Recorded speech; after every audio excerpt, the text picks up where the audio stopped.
திருச்சிற்றம்பலம். அருள் தரும் சிவகாமி அம்மை உடனுரை அருள்மிகு கைலாயநாத பெருமான் திருவடிகள் போற்றி போற்றி. எம்பிரான் கச்சியப்ப சிவாச்சாரியார் திருவடிகள் போற்றி போற்றி. கந்தபுராணத்தினுடைய 154வது பாடல், திருநகர படலத்தினுடைய 8வது பாடல் நம்முடைய சிந்தனைக்கு. மேய தொல்வூழியில் வேலைகள் எழும் தூய தன் எல்லை சுலாபுர நிற்றல் ஆய பரஞ்சுடர் ஆங்கு உளதாயும் மாயைகள் சுற்றிய மண்ணுயிர் ஒக்கும். மேய தொல்வூழியில், தொல்வூழி என்று சொல்லக்கூடிய பேரூழி காலத்திலே வேலைகள் ஏழும் தூய தன் எல்லை சுலாபுர நிற்றல்.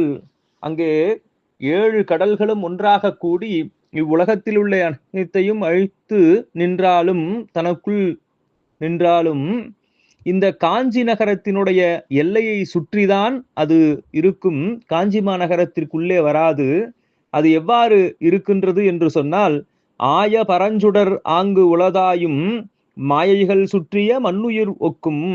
மற்ற உயிர்களையெல்லாம் இந்த மாயை எவ்வாறு வளைத்து பிடித்து தனதாக்கி கொள்ளுகின்றதோ, அப்படி இருக்கக்கூடிய மாயை பரஞ்சுடராக பரஞ்சோதியாக வீற்றிருக்கின்ற சிவபெருமானிடத்தே சென்று சேர முடியாமல் எப்படி தனித்து விலகி நிற்குமோ, அதை போல இந்த உலகம் முழுவதும் நீரால் சூழப்பட்டிருந்தாலும், நீரால் மூழ்கப்பட்டிருந்தாலும், இந்த காஞ்சி மாநகரம் தனித்து மூழ்காது நிற்கும் என்று காஞ்சி மாநகரத்தினுடைய பெரும் சிறப்பை நமக்கு எடுத்து இயம்புகின்றார் கச்சியப்ப சிவாச்சாரியார்.